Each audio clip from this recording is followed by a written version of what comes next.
Hola, queridos hermanos, tengan ustedes muy buenas tardes. Una vez más nos encontramos aquí por este canal MIEG, Ministerio Internacional Edificando en Gracia. Como usted me conoce, mi nombre es Elena Saavedra y estamos aquí en Viña del Mar, Chile. En esta ocasión traemos un nuevo mensaje a través de la interpretación del preterismo pleno. Así comenzaremos entonces con el título llamado Juan 5, 28, 29, cumplido en 70 DC. Veremos entonces ese primer versículo de Juan 5, 28 al 29, que dice lo siguiente: No os maravilléis de esto, porque vendrá hora cuando todos los que están en los sepulcros oirán su voz. Y los que hicieron lo bueno saldrán a resurrección de vida, mas los que hicieron lo malo a resurrección de condenación. Este es el texto más usado por la tradición religiosa para defender la resurrección corporal, la resurrección del cuerpo físico. ¿Será que esa creencia nos sirve en este siglo XXI?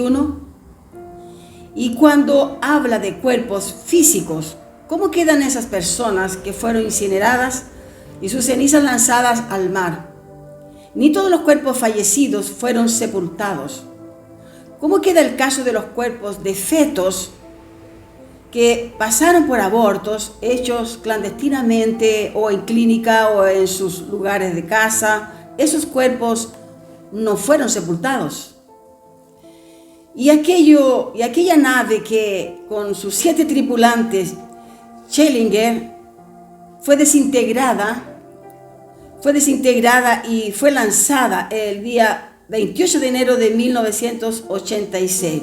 Challenger fue lanzada por la NASA y explotó en el aire, y a los 73 segundos del lanzamiento murieron sus 7 tripulantes. No apareció ni un pedacito de cada uno de ellos.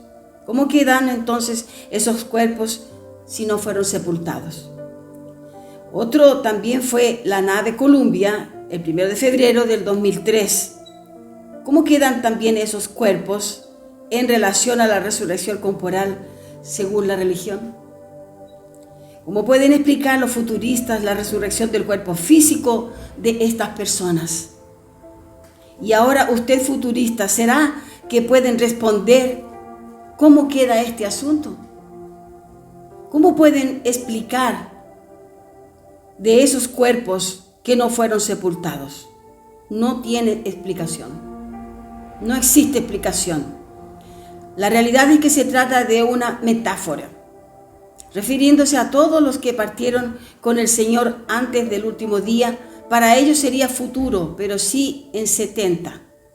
¿Cómo queda el versículo de Juan 5, 28 y 29? ¿Cómo se puede explicar si los cuerpos son los que quedan en el sepulcro y no el espíritu? Porque estos quedaban en el Hades, los espíritus estaban en el Hades y el cuerpo estaba allí en el lugar del sepulcro. El Hades es lugar de los espíritus y el cuerpo estaba allí en la tierra. ¿Cómo se puede explicar si el propio Señor le explica que la resurrección sería de los muertos y no de los cuerpos físicos? Y estarían en los sepulcros.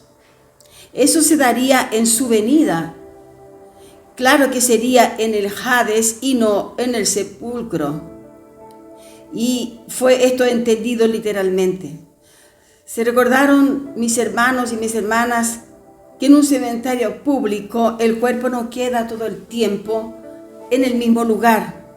No quedan allí de manera perpetua, porque se transforma en polvo. No está más el cuerpo. El polvo vuelve al polvo y el espíritu vuelve a Dios que lo dio. Así dice en Eclesiastés 12:7. Así vemos entonces que muchos cuerpos también de sus lugares de sepulcro son retirados por cumplimiento de contratos, porque hay contratos que son por años y son retirados para darle lugar entonces de sepultura a otro cuerpo.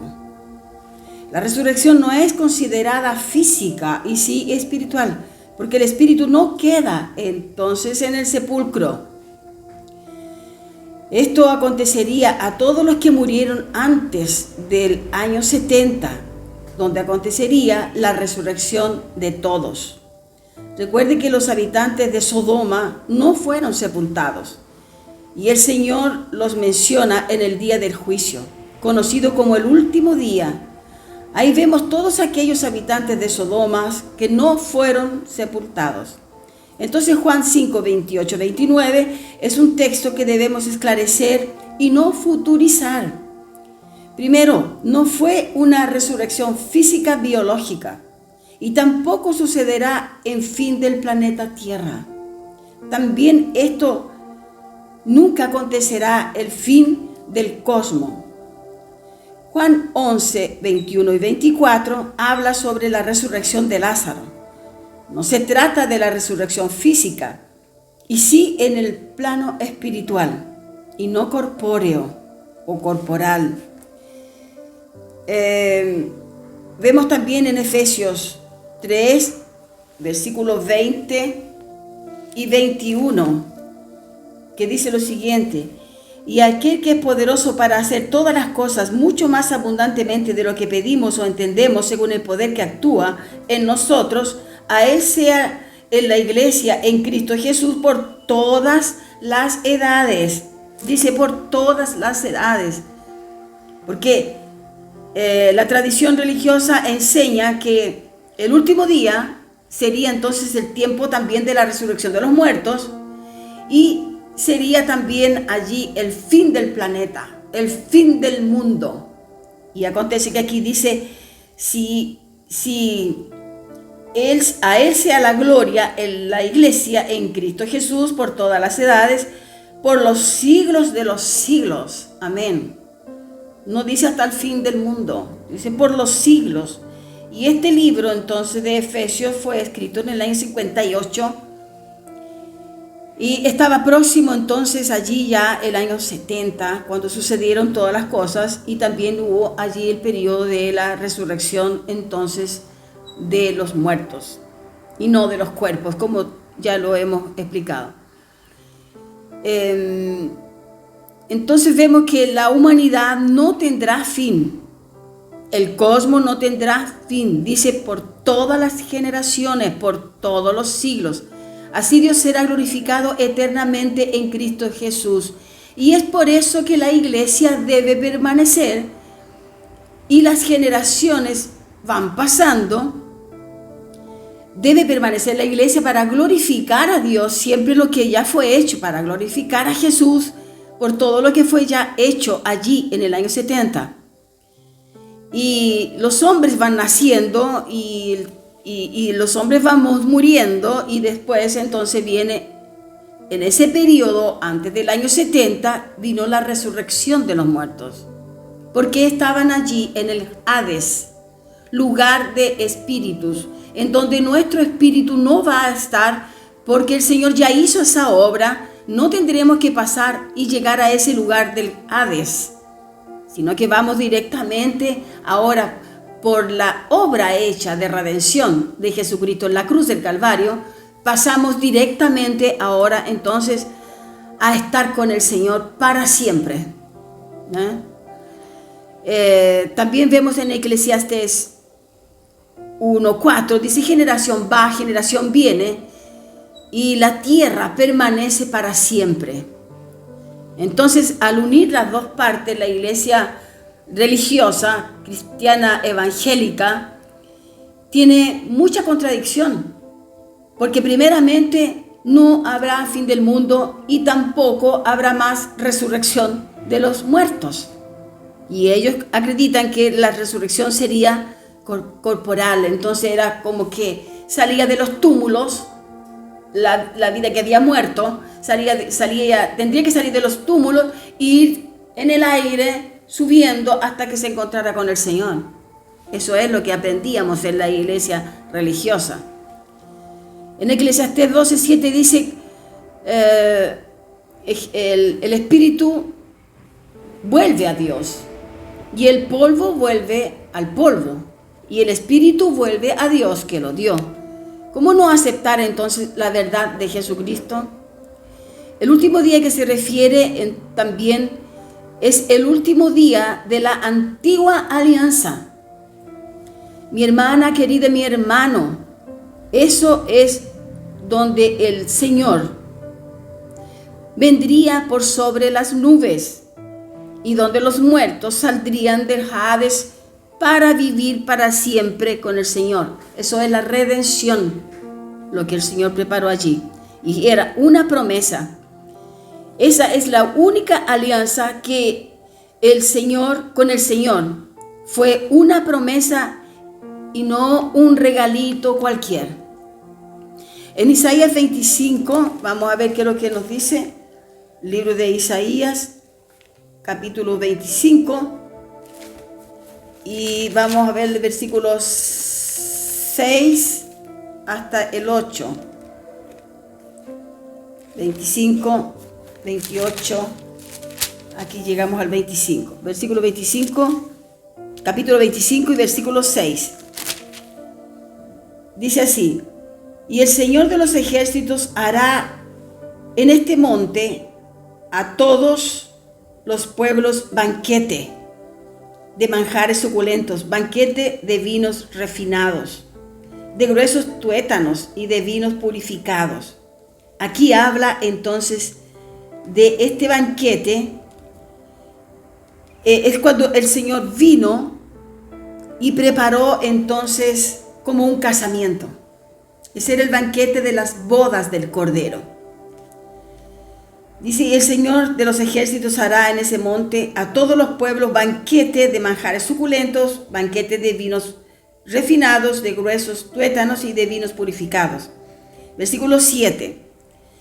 Y destruirá en este monte la cubierta con que están cubiertos todos los pueblos, que sería la ley, y el velo que envuelve a todas las naciones, la religión.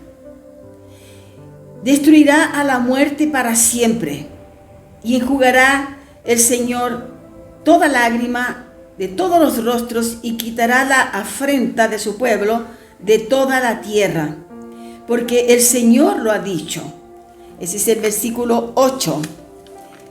Y el versículo sería entonces la boda del Cordero. Sería en la vuelta del Señor, allí en el año 70. Como decimos, el velo era la religión. La religión fue retirada cuando fue retirada entonces la ley mosaica, que habla aquí del versículo, en el versículo 8. Veamos el versículo 8. Dice: destruirá la muerte para siempre, y enjugará Jehová el Señor toda lágrima de todos los rostros, y quitará la afrenta de su pueblo de toda la tierra, porque el Señor lo ha dicho. Y se dirá en aquel día: he aquí, este es nuestro Dios, le hemos esperado y nos salvará. Este es el Señor a quien hemos esperado. Nos gozaremos y nos alegraremos en su salvación. Entonces, todo esto también, hermano, lo encontramos en Mateo 24. Todo el capítulo 23, 24 y 25 son los 3 capítulos que habla completamente de la venida del Señor por sobre las nubes. Usted lo puede ver esto con más tiempo en su casa. Examine 23, 24 y 25 del libro de Mateo. Ellos esperaban esa promesa de vida eterna. Y esto fue entonces antes del año 70, y esa esperanza que era tan esperada era la vida eterna. La vida eterna. Entonces, ¿en qué año fue escrito el libro de Hebreos? El libro de Hebreos fue escrito en el año 64 al 68. Vamos a ver Hebreos 9. El libro de Hebreos, capítulo 9. Aquí lo encontramos, capítulo 9 y el versículo 28. Dice lo siguiente: así también Cristo fue ofrecido una sola vez para llevar los pecados de muchos. Y observe que no dice pecados de todos, para llevar los pecados de todos. Dice para llevar los pecados de muchos. Y aparecerá por segunda vez sin relación con el pecado para salvar lo que le esperan. Este libro fue escrito entre el año 64 al 68 y para el año 70 ya faltaba poquísimo. Si la tradición esperaba el retorno de Cristo, eso significa que no son salvos. Si la tradición espera aún el retorno de Cristo, significa entonces que no están salvos. Porque aquí el versículo dice exactamente: así también Cristo fue ofrecido una sola vez para llevar los pecados de muchos y aparecerá por segunda vez sin relación con el pecado para salvar a los que le esperan. Si la tradición espera aún el regreso de Cristo, significa que no están salvos. Porque la salvación era una promesa de Cristo en su segunda venida. Y esa venida ya fue extremadamente unida en el año 70. Esa segunda venida fue exactamente en el año 70. Y así sucedió, recordando que todas las cartas apostólicas fueron escritas antes del año 70. Todas las cartas apostólicas fueron escritas antes del año 70 del primer siglo. Usted puede ver eso en el libro de Hebreos, 1 Corintios 15, 1 Tesalonicenses 4. Todas las apostólicas fueron escritas. Inclusive Apocalipsis fue escrito antes del año 70. Usted puede tomar nota también en Daniel 12, del 1 al 3. Testifica con Juan 5, 27 y 28. Esa fue la gran tribulación. Tiene que ver con la caída de Jerusalén. Vamos a ver aquí Daniel 12. El libro de Daniel 12 es muy importante, también el capítulo 12, y como todo el libro, porque nos habla expresamente también de la venida del Señor y el tiempo del fin. Dice: en aquel tiempo se levantará Miguel, el gran príncipe, que está de parte de los siglos de tu pueblo, y será tiempo de angustia, cual nunca fue desde que hubo gente hasta entonces. Pero en aquel tiempo será libertado tu pueblo, todos los que se hallen inscritos en el libro. Está hablando en el siglo primero, está hablando el Señor a Daniel, para que él supiese que en esa generación que él iba marcando, iría a estar ese pueblo también libre. Y veamos: y muchos de los que duermen en el polvo de la tierra serán despertados, unos para vida eterna y otros para vergüenza y confusión perpetua. Quiere decir que no todos irían a despertar, unos para vida eterna y otros para vergüenza, que no sería muerte eterna también. Versículo 3: los entendidos resplandecerán como el resplandor del firmamento, y los que enseñan la justicia a la multitud como las estrellas a perpetua eternidad. Mas tú, Daniel, cierra las palabras y sella el libro hasta el tiempo del fin. Muchos correrán de aquí para allá y la ciencia se aumentará. Bueno, ahí entonces vamos siguiendo el texto de Daniel, y él continúa hablando que allí había un varón vestido de lino que estaba sobre las aguas del río. Dice: ¿cuándo será el fin de estas maravillas? Versículo 7: y oí el varón vestido de lino que estaba sobre las aguas del río, el cual alzó su diestra y su siniestra al cielo, y juró por el que vive por los siglos, que será un tiempos y la mitad de un tiempo. Y cuando se acabe la dispersión del poder del pueblo santo, todas estas cosas serán cumplidas. Todas, ¿cuáles? La resurrección de los muertos, la salvación, la vida eterna, el cambio del pacto, la caída del templo y la destrucción de Jerusalén. Todo esto entonces está escrito en el libro de Daniel. Léalo. Aquí no habla de túmulos, de sepulcro. El tiempo es único. Nadie vio personas saliendo del sepulcro, subiendo como decimos acá en Chile un volantín, y en Brasil se dice pipa. Esto es comida fuerte para adultos, hermano. Y el profesor del cual yo aprendo todo esto, porque también estamos en una fase que también seguimos aprendiendo, estamos siempre examinando y aprendiendo, él dice, sí, llegó la hora de separar los bebés de los adultos. Y aquí estamos entregando una comida fuerte. Tenemos que parar, hermanos, y analizar que todo aconteció en el pasado. La historia testifica que no estamos en el Imperio Romano. Cuando el Imperio Romano ejercía el poder y dominaba el mundo. No estamos más en aquella época. No estamos más en el siglo I. Estamos en el siglo XXI. Todo eso ya sucedió. En Daniel 12:7 dice que fueron 3 años y medio, 42 meses de la gran tribulación. ¿Dónde encontramos eso? En Mateos 24, versículo 21. Tome nota. Luego, después de la gran tribulación, vino entonces el tiempo de la resurrección. Y allí resplandecieron entonces los justos. Esos que tenían que resplandecer, resplandecieron. Todo esto usted lo encuentra también en Mateos 13, versículo 43. Entonces, Juan 5, 28 al 29, se defiende a través de la Escritura. Porque el Señor nos habló por las Escrituras, en aquel tiempo habló por los profetas, pero a nosotros nos habla a través de la Escritura, porque aquí están también escritos todos los escritos de los profetas, y a través de los profetas usted consigue entender el nuevo pacto, la nueva alianza, donde el Señor entonces hizo nuevas todas las cosas. Y allí es donde nosotros estamos hoy, viviendo en este reino, que no es un reino visible, es un reino espiritual, en donde tiene justicia, paz y gozo. Con esto nos despedimos y los dejamos cordialmente invitados para un nuevo mensaje que con certeza también viene a través del preterismo pleno. Gracias y paz.